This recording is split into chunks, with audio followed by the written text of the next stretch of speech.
Tu n'as pas le choix. On ne peut pas tout avoir. Ne cherche pas, fais comme tout le monde. Stop. Décide. Ce podcast, c'est le repère des esprits libres, de ceux qui veulent bousculer les normes, remettre en question les limites, les modèles, qui en ont marre qu'on leur dise quoi faire ou que ce n'est pas possible. Je m'appelle Joy et je serai votre hôte. Ici, on va parler sans tabou de tout ce qui peut brider ou pimper notre vie. Dans ce podcast, on va booster ton courage et ta sincérité pour oser ne pas plaire à tout le monde, assumer tes choix et cesser de chercher la normalité, la conformité ou le sans erreur. Parce qu'être libre, ça se décide.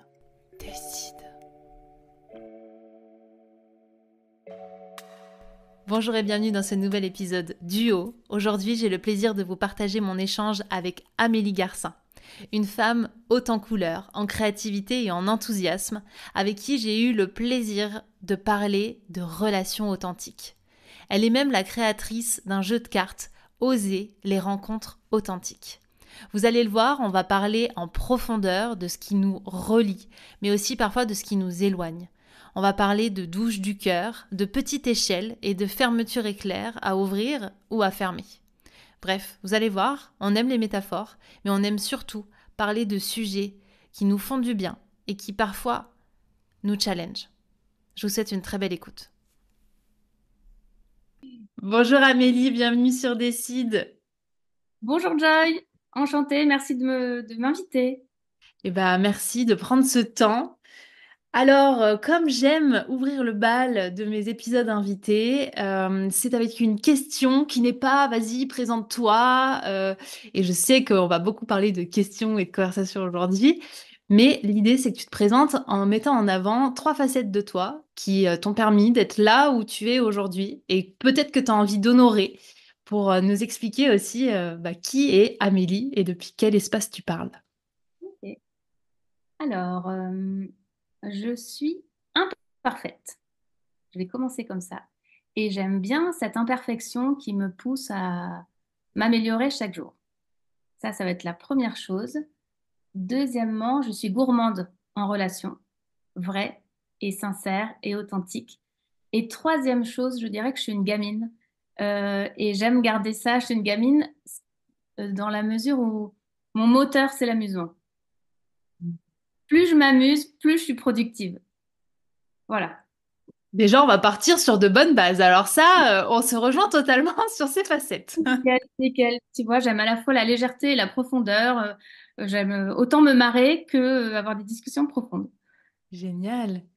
Alors, comme tu le sais, la nourriture de ce podcast, c'est le courage et la sincérité. Et du coup, tu parlais à la fois d'imperfection, de profondeur. Moi, ce qui m'a amené à vouloir échanger avec toi aujourd'hui, c'est cette notion relationnelle au sens large. Et donc, est-ce que tu as envie de nous parler comment tu es arrivé à évoquer ces sujets dans ta vie professionnelle? Mais je pense que ça découle de la vie perso aussi. Quelles ont été les prises de conscience?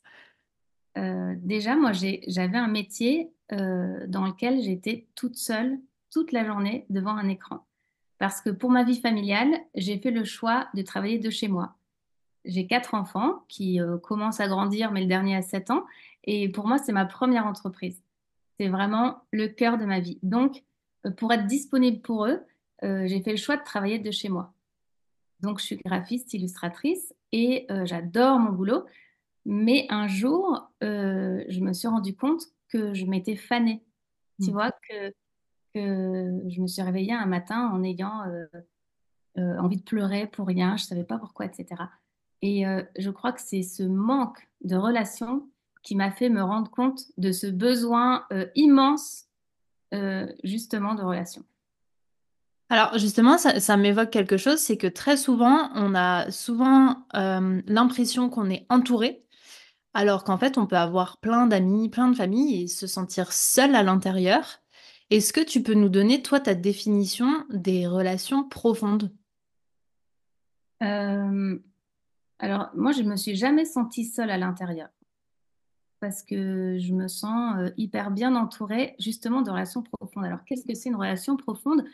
Je, pour moi, c'est une relation dans laquelle je peux être complètement qui je suis. C'est-à-dire, je peux me confier sur ce qui va bien, sur ce qui va moins bien, sur mes rêves. Je peux montrer mes côtés plus sombres. Euh, voilà.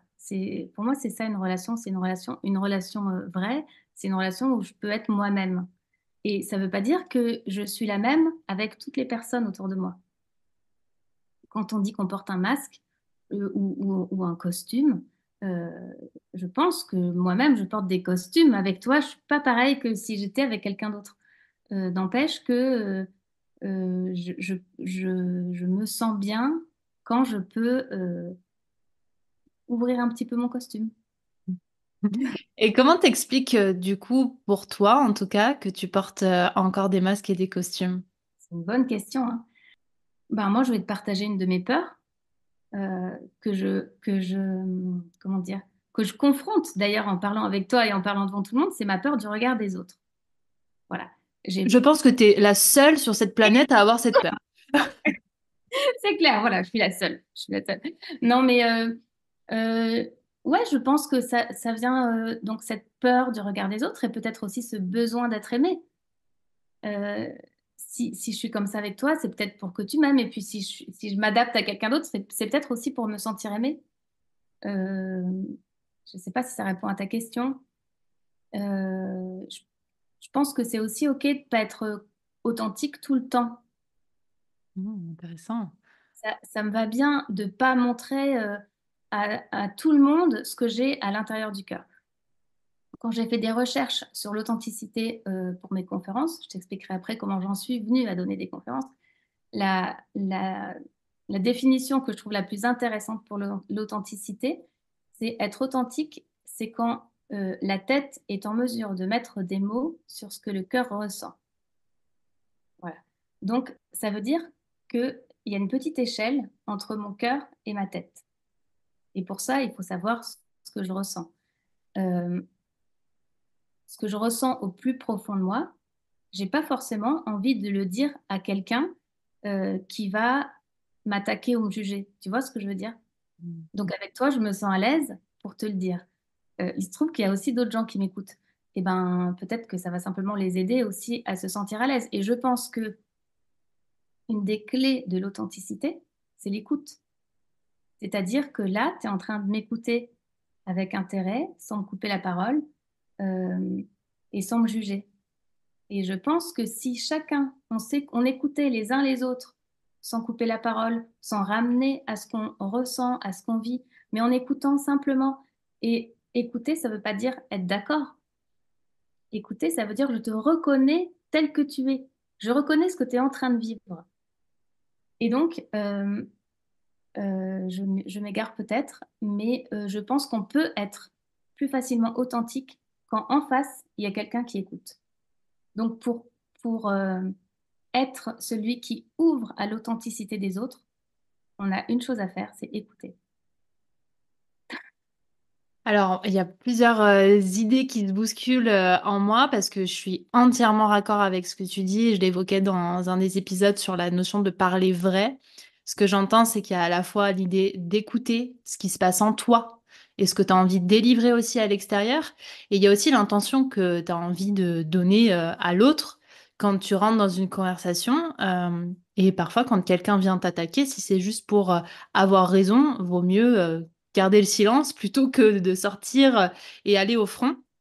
Par contre, là où ça me questionne, c'est de me dire, est-ce qu'il y a réellement des espaces où on doit taire cette authenticité? Et donc, du coup, est-ce que ça veut dire qu'on ment, qu'on se travestit, ou est-ce que toi, tu l'amènes de façon différente? Ouais, j'ai pas la réponse à cette question, hein. Est-ce qu'on doit de temps en temps, pour moi, c'est une question de confiance. Si on sent une relation de confiance, on peut se livrer. Si j'ai pas d'exemple en tête, mais si à un moment je vais me sentir vulnérable parce que en face, je sais que si je sors ce truc-là, il va m'arriver quelque chose de mauvais pour moi, je vais pas le faire parce que je me protège, tu vois? Ouais, totalement. Donc, pour toi, c'est une part de protection.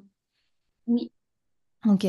Moi, la définition que j'ai de la vulnérabilité, c'est celle qui vient de Brené Brown, qui a beaucoup travaillé sur ces notions-là, et qui pour moi est en fait l'expression même du courage, qui est de je me montre telle que je suis parce que je n'ai pas cette peur. En tout cas, j'ai travaillé dessus pour ne plus la faire me déstabiliser quand elle se présente, de donner presque des armes à l'autre qui viendrait m'attaquer. Et donc, du coup, je trouve hyper intéressant ce que tu mets en lumière, c'est l'idée que euh, avec certaines personnes, on n'est pas suffisamment en confiance et donc, du coup, on garde cette protection-là. Et avec d'autres avec qui on se sent dans un espace suffisamment sécure, on peut s'exprimer. Moi, où je m'interroge vraiment, parce que je trouve que le sujet des relations est vaste et quelque part complexe aussi, parce qu'on est tous différents et on n'aura pas, dans cet épisode en tout cas, les solutions pour tout le monde, et certainement pas, c'est pas l'idée, c'est qu'on ouvre des perspectives. C'est, en fait, est-ce qu'on n'est pas en capacité, en tant qu'être humain, d'être authentique à tout moment, envers ceux qu'on considère comme étant des cons, envers ceux qu'on considère comme étant géniaux, parce qu'on s'est suffisamment finalement, tu vois, il y a le mot dorloter qui me vient, on a suffisamment pris soin de nos parts à l'intérieur pour dire, ok, t'es en sécurité quoi qu'il arrive. Donc même si tu as envie d'être aimé, même si tu as peur d'être rejeté, etc., tu peux y aller, tu peux t'ouvrir. Tu vas pas mourir quelque part parce que si vraiment je détricote le truc, c'est il y a un peu cette idée de survie. Donc tu sors de justement cette notion de survie. Est-ce que toi ça te parle ou est-ce que c'est quelque chose du coup que tu observes de par les sujets que tu évoques dans ton métier que vraiment cette authenticité et cette vulnérabilité, elle est difficile à toucher du doigt parce qu'on est dans une société de surprotection aussi. Alors là où je te rejoins, c'est que je pense qu'il faut une grosse sécurité intérieure pour montrer sa vulnérabilité. Et, et je vais te parler de mon cas parce que je fais ce chemin justement de me rendre un peu plus vulnérable vu que je prends la parole en public. Il y a pas beaucoup plus vulnérable que de prendre la parole en public. Euh, si j'arrive à avoir cette sécurité intérieure et même de te parler et de parler à des gens qui ne seront pas forcément d'accord avec ce que je vis, c'est que moi-même, je suis allée voir à l'intérieur mes propres peurs et je les ai regardées vraiment en face. J'ai pris un petit thé avec elles. J'ai vu qu'elles avaient quelque chose à me dire, mes peurs. Et si j'avais pas fait ce chemin moi-même intérieur de vulnérabilité avec moi-même, je pourrais pas l'être avec les autres. En tout cas, moi. Ça veut pas dire que d'autres n'arriveront pas, hein. Et je pense, là où je suis d'accord avec Brené Brown, c'est que je pense que c'est là la vraie richesse. C'est là la vraie richesse que d'arriver à se partager les uns les autres nos fragilités. Moi, j'aime bien imaginer, c'est une image que j'ai vue il y a pas longtemps, qu'on a tous un costume d'arbre, tu vois. Euh, et puis qu'on vit comme ça avec nos costumes d'arbres et que ce qu'on ne sait pas, c'est qu'on a des petites fermetures éclairs de chaque côté, un peu partout, pour montrer, tu vois, qu'on a aussi des branches mortes en dessous, qu'on a des peurs, qu'on a aussi des fiertés, qu'on a aussi des... Et pour moi, le vrai lien et la vraie relation, c'est quand on ouvre cette petite fermeture éclair et qu'on montre ce qui est en dessous du costume, qui est nos fragilités, nos doutes, nos faiblesses, nos manques. Du coup, dans ce chemin d'ouverture de fermeture, si on pouvait l'appeler comme ça, à quel endroit ça t'a demandé d'être la plus courageuse? Bah, je peux te dire que là, ça me le demande en ce moment, hein, de l'être avec toi. Euh,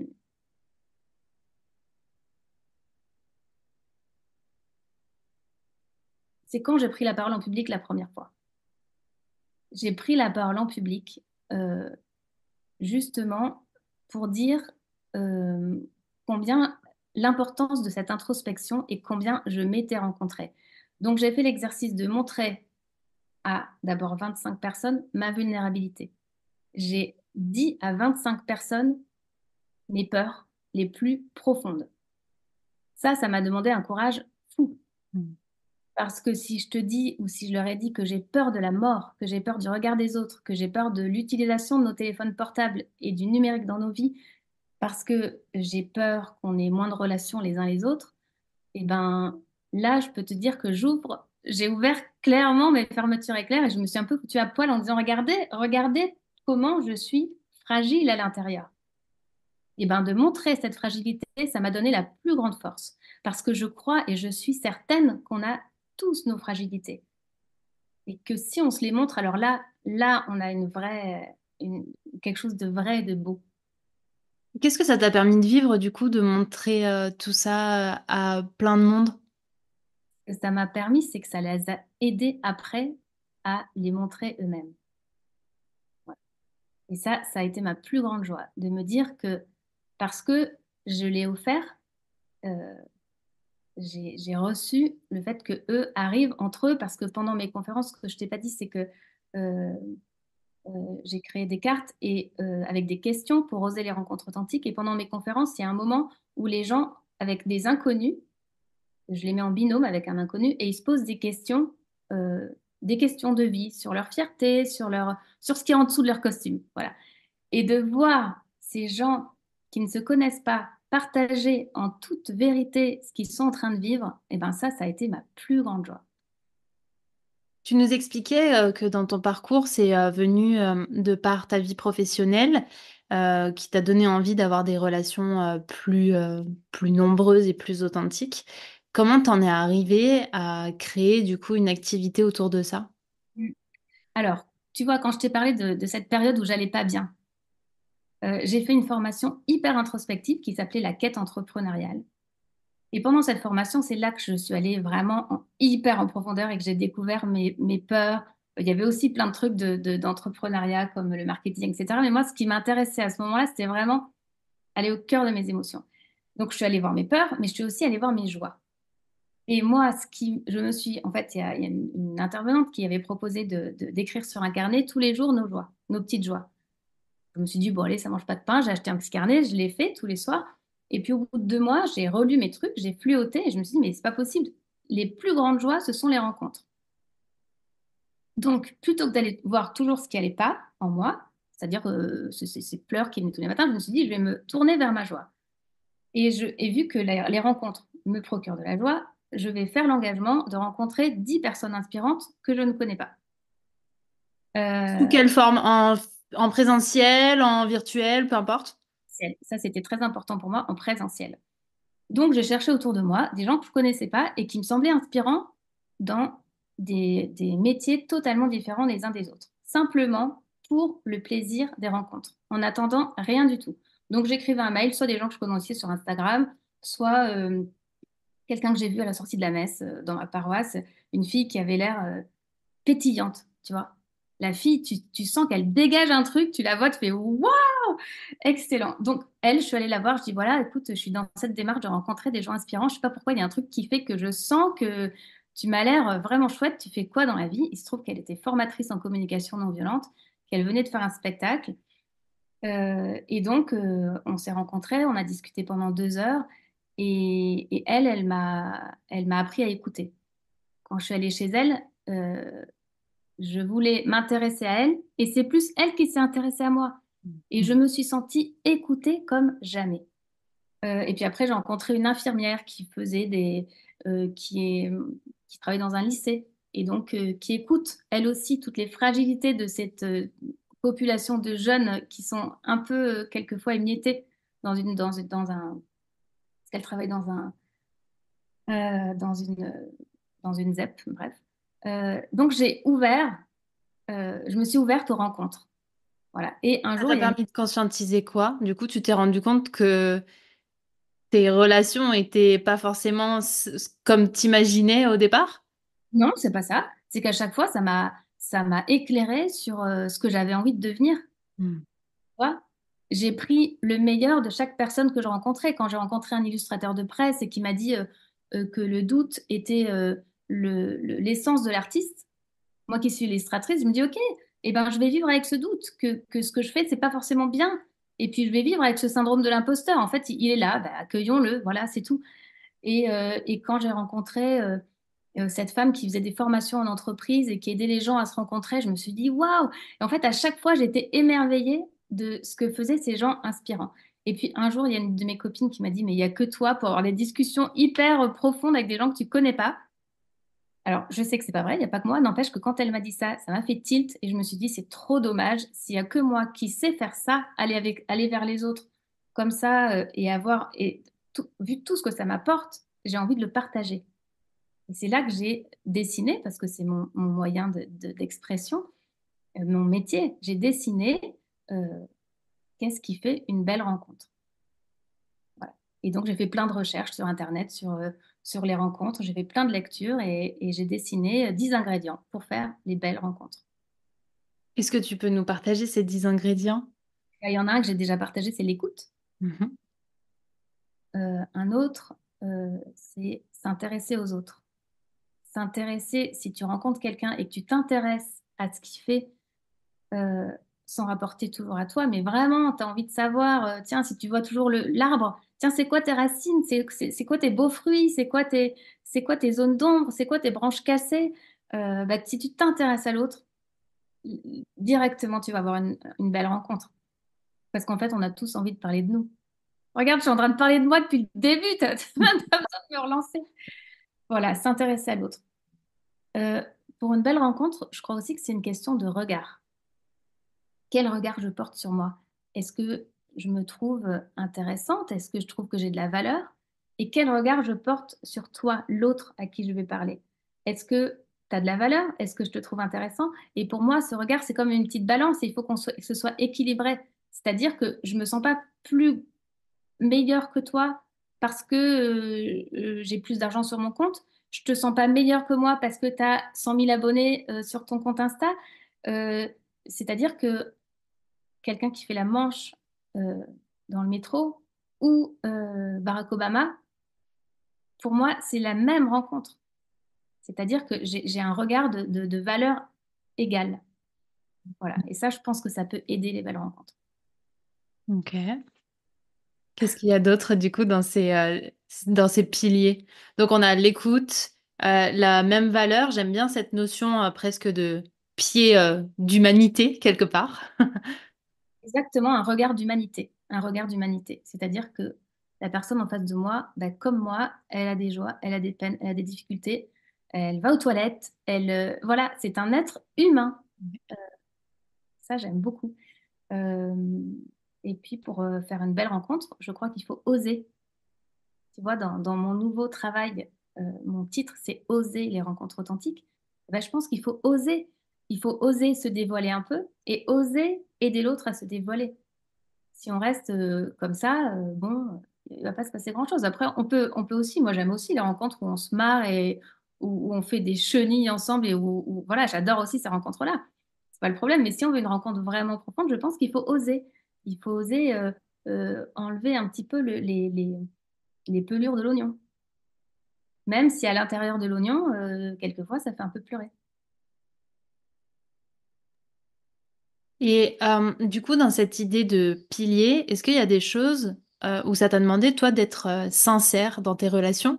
Parce que quand je t'écoute, bah, moi, je me dis que mon point de départ, à moi, d'un point de vue de mes relations, bah, c'était de la surface. Et quand j'ai pris conscience qu'il existait d'autres degrés de profondeur, bah, c'est là où je me suis dit, ah, finalement, mes relations avant, elles étaient vraiment en mode classique quelque part. Est-ce que toi, tu as eu un switch ou tu as toujours eu cette appétence à avoir des discussions, des échanges profonds? Non, je crois que c'est que j'ai toujours plus ou moins eu ça. Mais depuis que je travaille sur le sujet, je crois, quand je te dis que je suis gourmande, je crois que je suis devenue, effectivement, j'ai sûrement euh, une envie de qualité de relation. Et je pense que je suis devenue hyper pénible pour mes proches. Je suis devenue chiante avec mon mari parce que je suis hyper exigeante. Je suis sûrement devenue un peu chiante avec mes enfants parce que j'ai toujours envie de creuser un peu plus profond, tu vois. Je vois bien, ouais, je me reconnais bien. Devenu un peu pénible. C'est pour ça qu'il me faut aussi des week-ends copines où c'est bon, quoi. Hein. Je lâche la casquette et je me déguise euh, et on voit des petits points. Qu'est-ce que ça t'a permis de comprendre sur toi-même que de vivre des discussions plus profondes? J'ai compris qu'il n'y avait pas d'émotions, comment dire, interdites, quoi. Il n'y a que des émotions inconfortables. Moi, j'ai une émotion très inconfortable, c'est la peur de la mort. Parce que je l'ai vécu de plein fouet quand j'avais 22 ans. J'ai perdu mon frère brutalement, qui s'est noyé, qui avait 19 ans.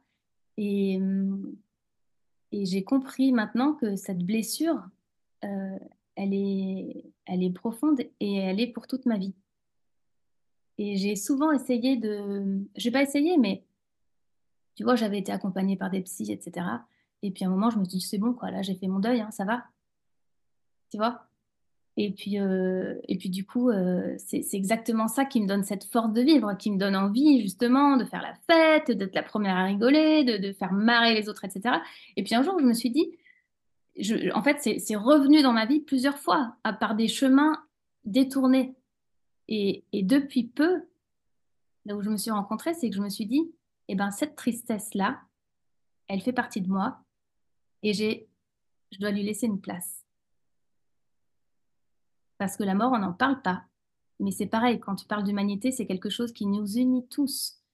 Et c'est un truc auquel je tiens pendant mes conférences, de parler de cette relation que j'ai avec la mort, c'est que euh, j'ai envie de lui laisser une place et j'ai envie de laisser une place à ma tristesse, tu vois?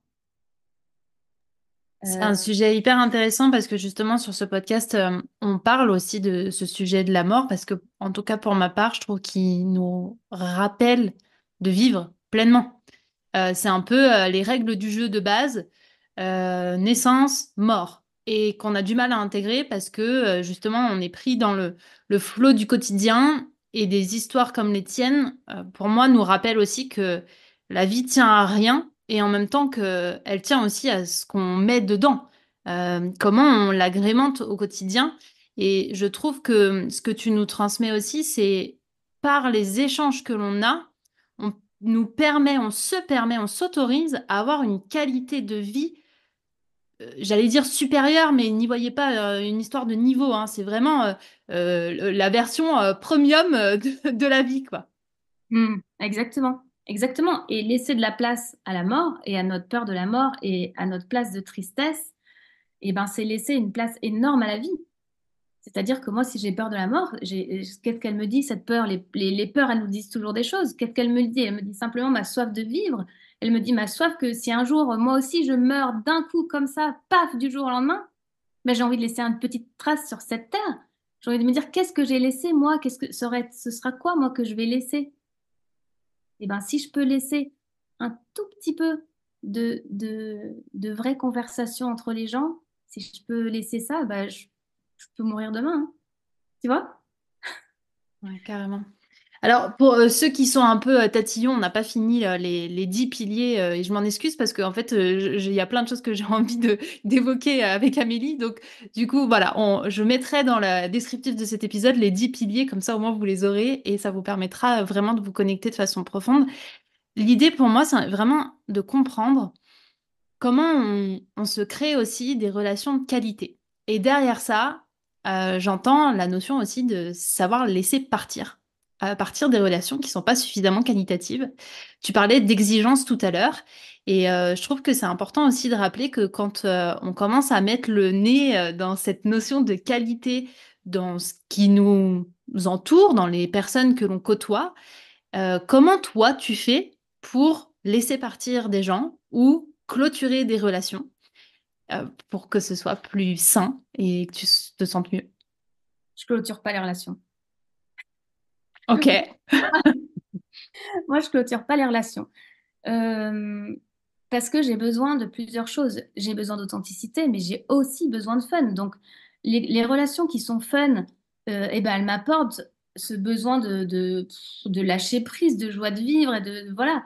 Les relations, les personnes avec qui j'ai des relations hyper sincères, où on va parler vraiment au fond du cœur à cœur, eh ben, je les chouchoute et je les aime, mais j'ai besoin de toutes les relations. J'ai même besoin des relations avec ma voisine où on parle de la pluie, du beau temps et de son chien.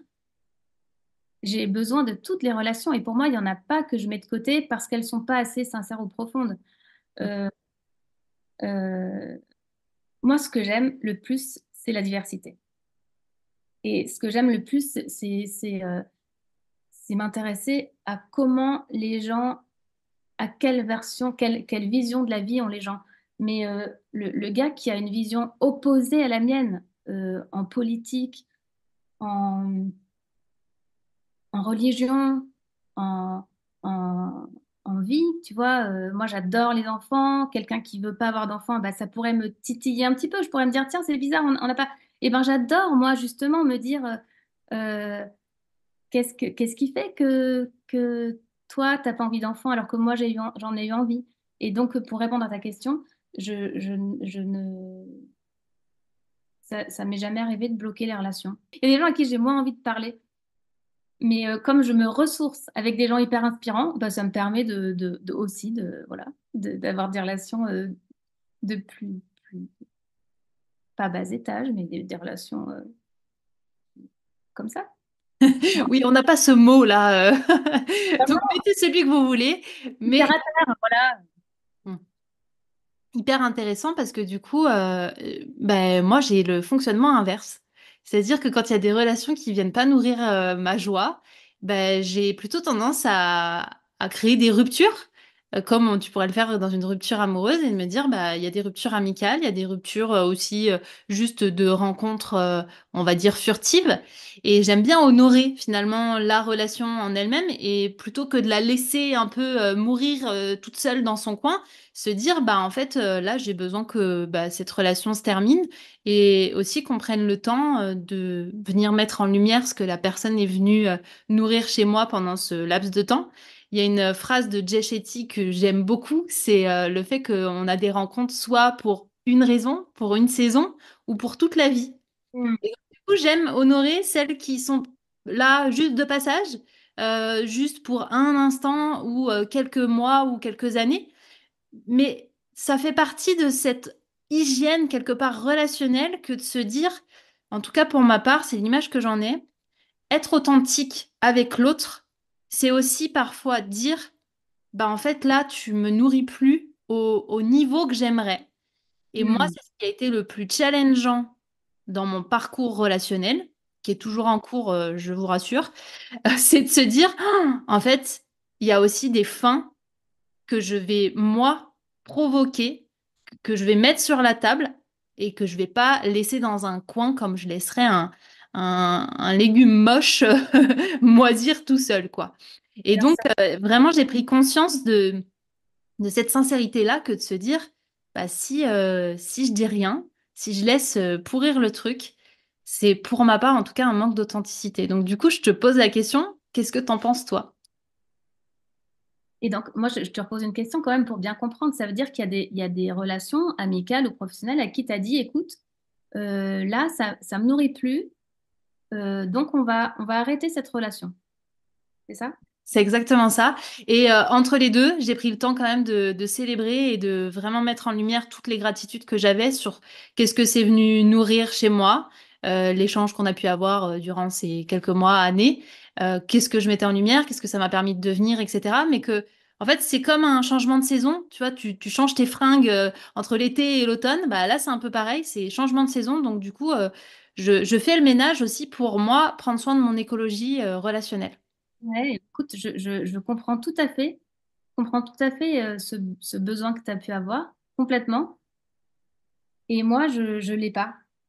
C'est hyper intéressant du coup de voir que, en tout cas de ce que j'entends, tu arrives, parce que tu as des relations suffisamment nourrissantes, à laisser couler quelque part celles qui ne le sont pas davantage. Complètement. Disons que tu vois, ben voilà, je sais pas, il y a des relations qui me nourrissent moins, ben, sûrement que je les vois un peu moins, mais j'ai pas coupé. Mm. Et, et je me dis aussi que ces relations-là, moi, je peux quand même leur apporter quelque chose. Peut-être que eux, ils m'apportent rien, mais moi, je peux leur apporter quelque chose. Je suis sûrement, tu vois ce que je veux dire? Carrément.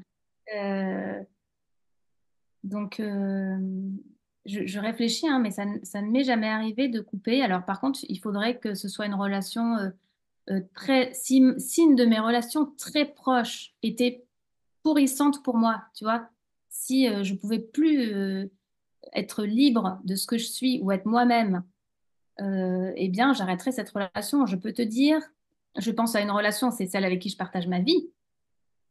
Si un jour, l'homme que j'aime faisait que j'arrive plus à être moi-même, que je sens que je ne suis plus en joie en me levant le matin, eh ben, peut-être que probablement qu'il faudrait que je coupe cette relation. Ça serait pour moi la pire des choses, mais peut-être que je serais amenée à le faire. Et merci en fait d'amener ça parce que c'est aussi l'intention à travers ce podcast, c'est de montrer qu'on a des fonctionnements différents, qu'on Mm. a des codes qui peuvent être différents et qu'en fait il n'y a pas un truc qui est juste et un truc qui ne l'est pas.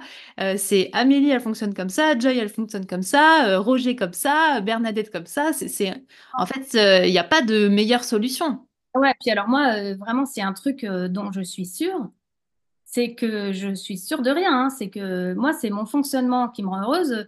Je vois bien que je ne pourrais pas calquer le mien sur le tien, ni le tien sur le mien. C'est juste un partage de comment je vois la vie, mais pas, sûrement pas une bonne réponse. Alors là, et c'est ce que je dis, la première chose que je dis dans mes conférences, c'est que je suis imparfaite et que ce que je vais dire, ça demande à être challengé, hein. Et du coup, Vraiment. j'invite celles et ceux qui nous écoutent à se poser la question, bah, c'est quoi moi mon mécanisme par rapport à ça? J'ai envie de quoi? Est-ce que quelque part je suis plutôt, bah oui, moi j'ai besoin que ce soit clair, net et précis, un peu rangé, je mets fin à la relation, ou au contraire je laisse couler, ou encore une troisième voie, quatrième, juste en fait avoir la curiosité de se dire, ah mais qu'est-ce qui serait le plus juste pour moi? Mm, complètement. Et tu vois, ça me fait penser à quelque chose. Quand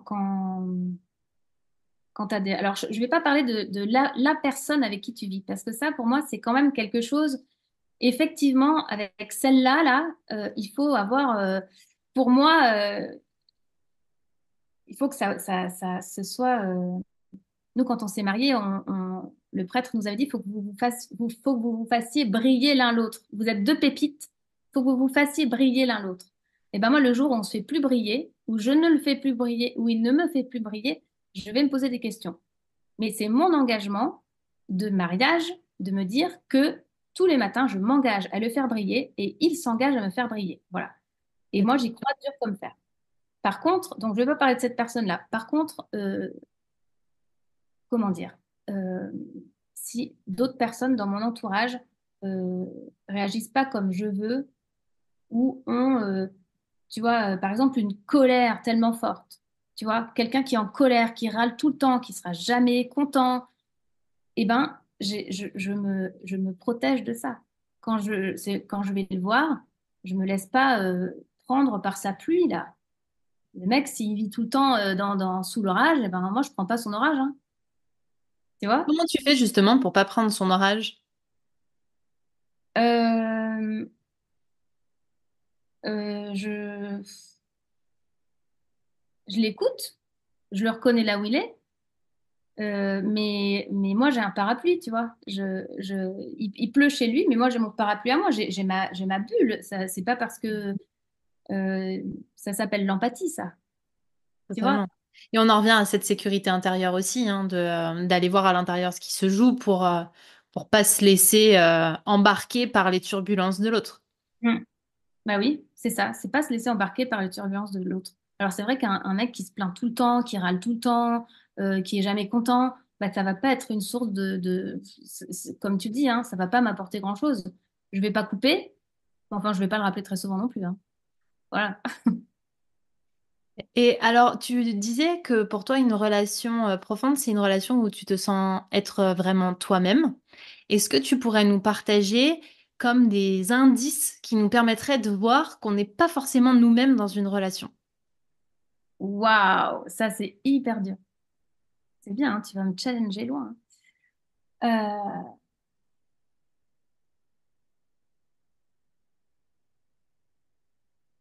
Bah, par exemple, je sais pas, je suis à un dîner. Pour moi, c'est difficile de parler de ce sujet. Par exemple, je vais te parler de moi. Ce qui est difficile pour moi, c'est de me dire, je suis quelqu'un qui a quelque chose à apporter aux autres au niveau des relations. Parce que qui je suis en vrai, j'ai pas fait d'études, j'ai rien fait, j'ai rien. Bon, et donc, à des dîners, je pourrais me dire, ben non, moi, je suis simplement graphiste illustratrice, j'ai rien à apporter de ça. J'ai oublié ta question, merde. Quels sont les critères qui permettent de voir qu'on n'est pas pleinement nous-mêmes dans une relation? Ouais. Euh, quand tu montres pas ce qui te fait vibrer. Tu vois, si je te dis pas, moi, moi, ce qui me fait vibrer en ce moment, c'est les relations et aider les gens à avoir des conversations profondes. Si je te le dis pas, si je te dis pas, moi, ce qui me fait vibrer, là, je vais pas oser être moi-même. C'est ça qui, peut-être que c'est une partie de réponse. Je sais pas. Ouais, alors du coup, je vais tenter de le traduire. C'est comme s'il y avait quelque chose qui s'animait à l'intérieur de toi et que tu ne le laissais pas sortir. Exactement. Et du coup, ça me fait penser à quelque chose aussi. Et je vais revenir à l'authenticité. Tu te souviens quand on disait l'authenticité, c'est quand la tête est en mesure de mettre des mots sur ce que le cœur ressent. Pour ça, il faut qu'il y ait une petite échelle entre le cœur et la tête. Eh bien, je pense que quand on n'a pas d'échelle, c'est-à-dire quand on est coupé de ses émotions, quand on est coupé de ce qui nous fait bouillonner, de ce qui nous fait nous sentir vivants, de nos émotions, de ce qu'on ressent, quand on est coupé de notre météo intérieure, si nous-mêmes on est coupé, eh ben, on ne peut pas le transmettre aux autres. Tu vois est-ce que ça répond un petit peu à ta Ah, question? totalement. Et puis du coup, j'ai envie de faire le lien avec ce que tu disais sur la conscientisation qu'il n'y a pas d'émotions négatives ou interdites. C'est aussi de se dire que dans une relation où on est pleinement soi-même, bah parfois ce qui jaillit, c'est pas forcément quelque chose d'agréable. Ça peut être une conviction profonde sur quelque chose qui nous met en colère ou sur lequel on trouve que c'est injuste. Et en fait, ça a besoin aussi de sortir et il faut la petite échelle pour se sentir, on en revient à cette confiance. Peut-être qu'au repas de famille, parler d'un sujet, ça va pas être le lieu et en même temps, ça va être cet espace authentique qu'on peut s'autoriser à exprimer ou pas. Et du coup, pour faire le lien avec ce que tu disais, comment on crée cette petite échelle? Parce que on nous a tellement appris, et là je fais une généralité volontairement, à couper les émotions qui sont pas recevables dans le cadre familial, dans l'entreprise, dans la société de façon générale. Il faut justement qu'on ait un avis très lisse. Faut qu'on soit tous d'accord, faut qu'on soit tous un peu pareils. Et donc, bah, forcément, on a retiré des barreaux à l'échelle à force. Ouais, c'est sûr, hein. Eh ben, je pense qu'il y a des tonnes de manières. Tu peux faire de la méditation en pleine conscience, c'est-à-dire que tu peux t'écarter un peu du monde et te retrouver avec toi-même. Euh, Il y a plein d'applis pour ça. Moi, je suis nulle à ça. Je peux te dire que je suis très bonne dans les relations avec les autres, mais alors tu me dis d'aller marcher toute seule en forêt, seule avec moi-même, je suis très très mauvaise, hein. Et d'ailleurs, j'aimerais bien m'améliorer. Et bref, donc tu peux faire ça. Tu peux aller voir un psychologue. Tu peux pratiquer la communication non violente. Tu peux, voilà, il y a plein plein de choses. Et ce que je viens de créer, ces cartes que je viens de créer, c'est aussi pour ça. C'est aussi justement pour euh, ce sont des cartes avec des questions et donc qu'on se pose les uns les autres. Donc, euh, avec ces questions-là, si tu tombes sur une question, qu'est-ce qui te procure de la joie? Eh ben, tu vas avoir ce moment d'introspection et tu vas être obligé d'aller le chercher un peu vu que tu dois répondre à la personne en face. Carrément. Et du coup, je me reconnais bien. Et pour celles et ceux qui me suivent depuis le départ, quand je faisais partie de l'association Les Joyeux Audacieux, on a créé un jeu qui s'appelait à l'époque l'Anti-Sava. Et en fait, quand Amélie m'a dit qu'elle avait créé un jeu, je me suis tellement reconnue dans cette envie de créer de la profondeur.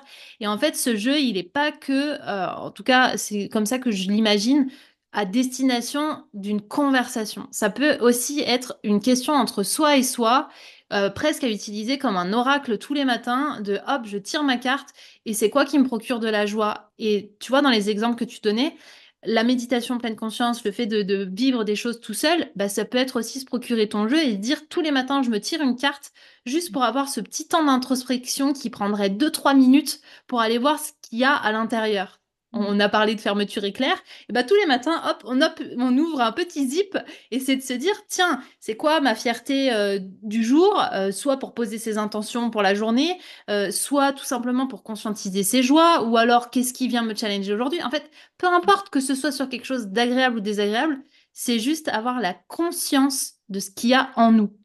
Exactement. Tout comme on se fout à poil pour aller prendre notre douche, eh ben, on pourrait se déshabiller un petit peu le cœur le matin. Exactement. Comment je me sens ce matin? C'est quoi ma dernière fierté? C'est quoi Et puis il y a des questions aussi.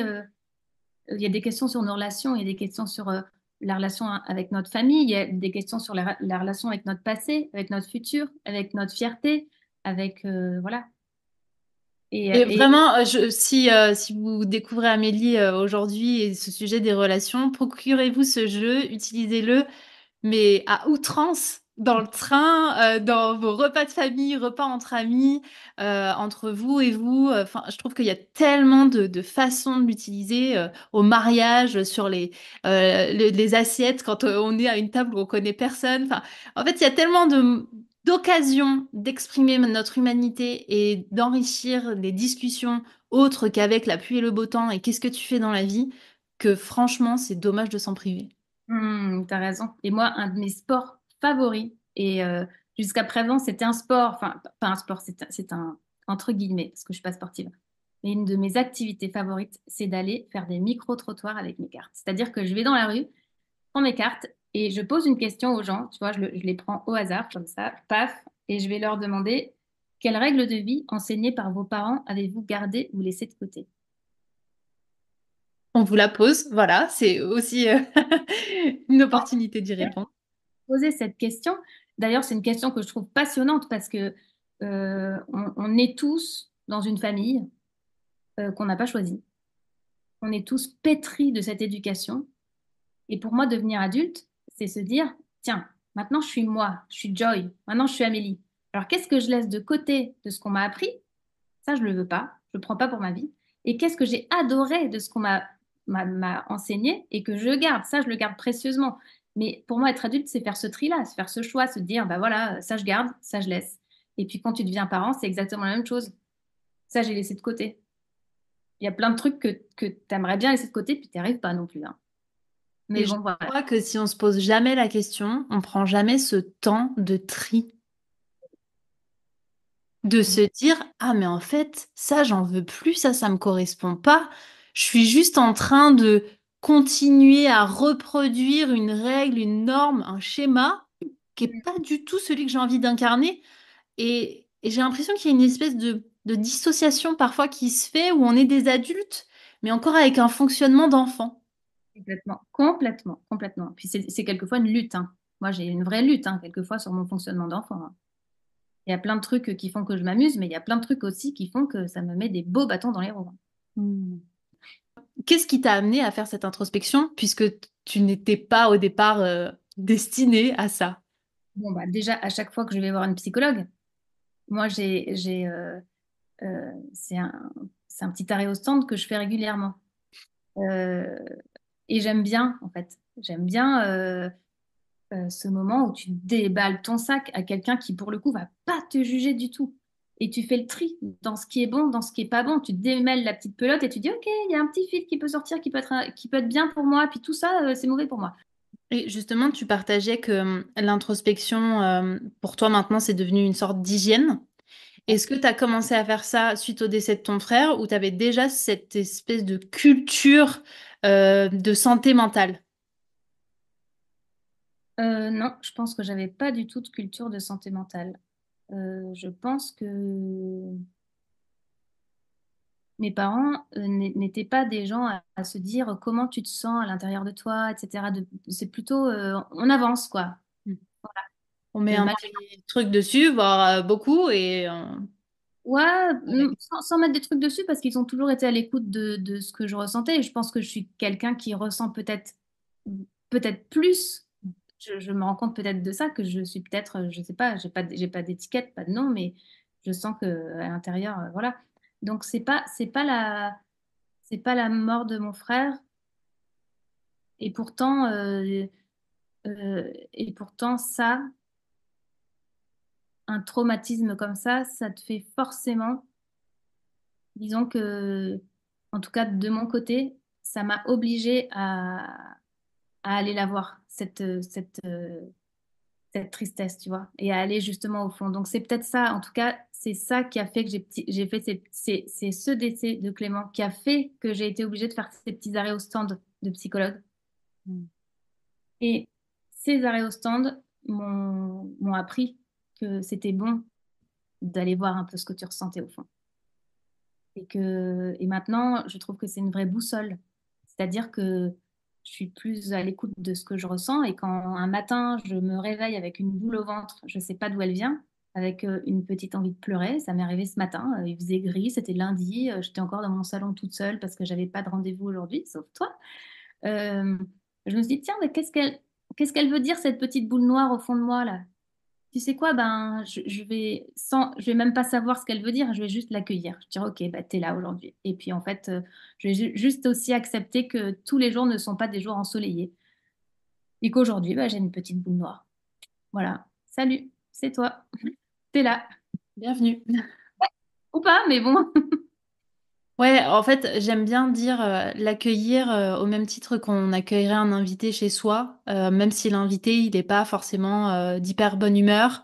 On lui dirait pas, oh franchement, t'es chiant d'être venu me voir. Non, on l'accueillerait avec toute notre humanité, toute notre empathie, et on ferait en sorte qu'il finisse par justement se laisser s'ouvrir, se dépouiller quelque part parce que je pense que cette petite boule noire, cette tristesse qu'on a tous et qu'on rencontre tous dans une vie, bah, comme tu l'exprimais, elle vient nous dire énormément de choses sur nous et qu'on a souvent tendance à la voir comme un truc, oh, j'en veux pas parce que c'est inconfortable.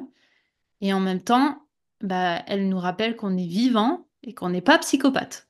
Donc Ouais, j'aime bien me dire que, ok, franchement, ça va. c'est sûr. Et puis moi, à force de me connaître, j'ai compris qu'elle me disait souvent un besoin de relation.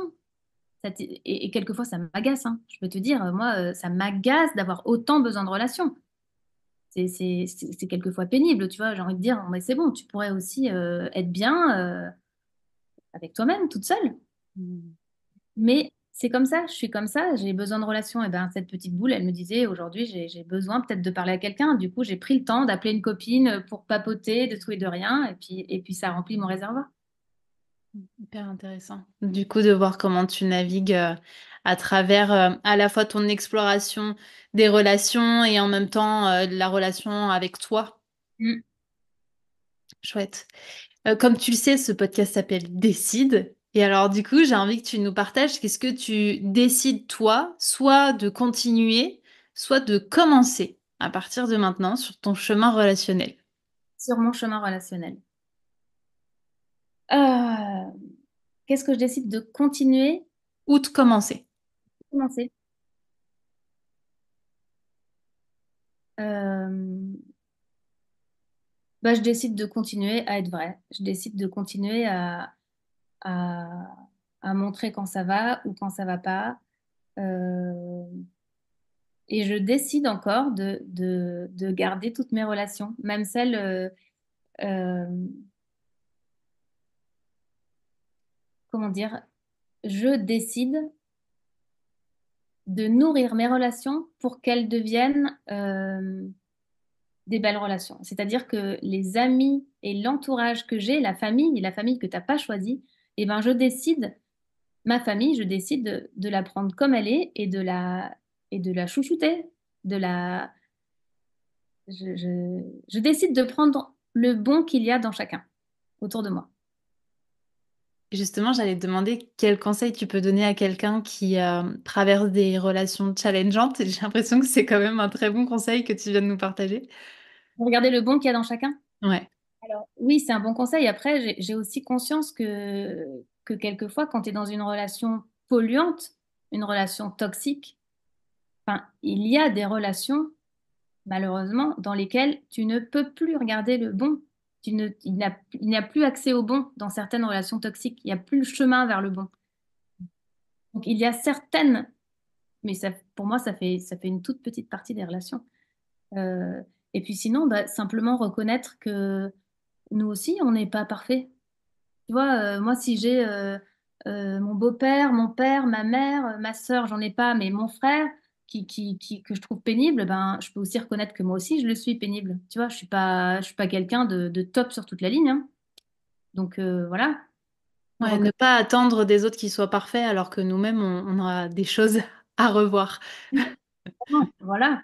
Et puis prendre les gens là où ils en sont, c'est-à-dire que euh, telle personne personne, bah, elle en est là aujourd'hui. Ok, elle est peut-être pas dans ce que j'adore de la vie, de quelqu'un qui décide de sa vie. Tu vois, moi maintenant, maintenant que j'ai fait ça et que je suis sur ce chemin-là, je pourrais être exigeante en me disant, j'aimerais trop que les gens se bougent le cul pour laisser une trace sur cette terre. Tout le monde a tellement plein de trucs hyper bons autour de soi que je pourrais avoir ce, ce côté sauveuse, tu vois. Et ça, je me dis non. En fait, chacun est là où il est en ce moment.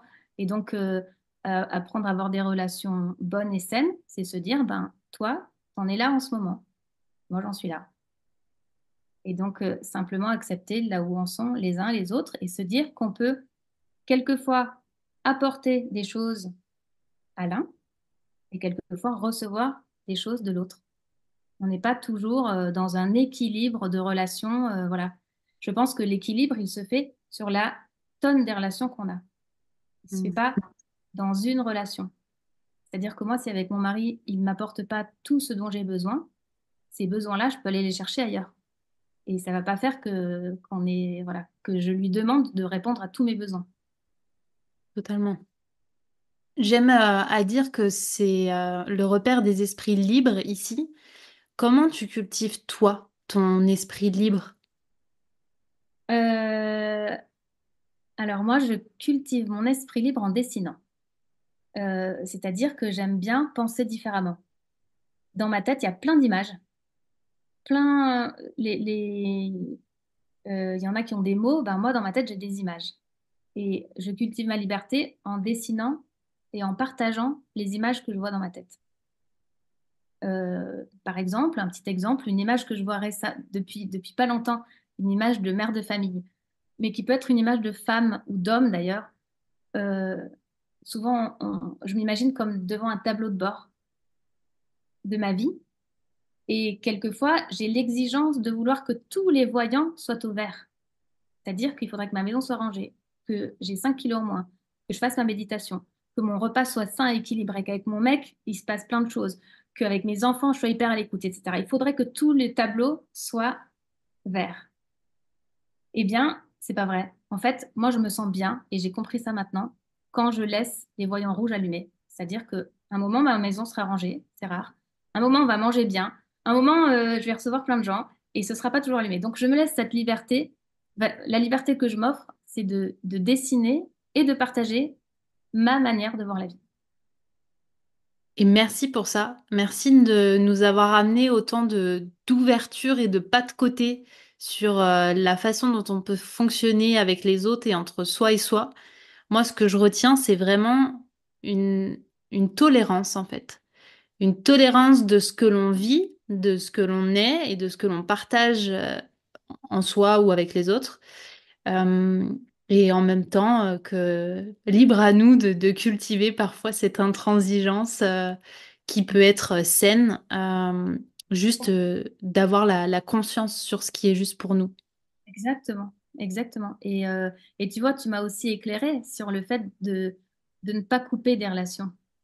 Tu vois, je peux te dire que moi, c'est ce que j'adore dans les conversations, c'est que quelquefois, ça résonne un peu plus tard.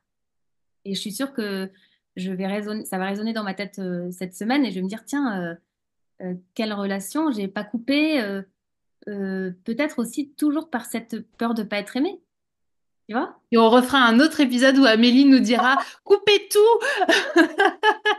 Et demain, mes copines, elles vont être là, blacklistées de mes contacts. Bon, écoute, tu me fais chier, tu m'apportes plus rien, donc c'est fini. Merci pour tout quand même, merci pour tout ce que tu m'as apporté, hein. Oui, parce que j'ai précisé qu'il y avait quand même de la gratitude. Faut pas oublier cette étape. En tout cas, merci infiniment Amélie pour ça. Et du coup, j'ai envie qu'on termine cet épisode sur une vraie ouverture. Donc, je te laisse piocher une carte de ton jeu et ce sera le mot de la fin pour que chacun puisse se dire, tiens, ok, c'est ma petite question du jour. Et je mettrai évidemment toutes les informations pour retrouver le jeu d'Amélie dans la description de cet épisode. Et vraiment, je vous invite à explorer des relations aussi profondes que déstabilisante, que réconfortante et de vous mettre à nu. Et j'ai bien aimé cette notion de faire cette douche du cœur, se prendre soin du cœur. Mm, exactement. Sur toute la palette de l'humanité, on a le choix de nos relations. Alors, c'est complètement au hasard, hein. Donc, j'ai pioché la carte. Quel est votre petit bonheur de ces derniers jours? On vous laisse y réfléchir et surtout y répondre. Si cet épisode vous a plu, n'hésitez pas à le partager, à laisser une note ou un commentaire sur Apple Podcast et Spotify. Vous retrouverez dans la description de cet épisode toutes les informations pour commander votre jeu Oser les rencontres authentiques. Et je vous ai également indiqué les 10 piliers pour pouvoir les nourrir au quotidien. Je vous embrasse.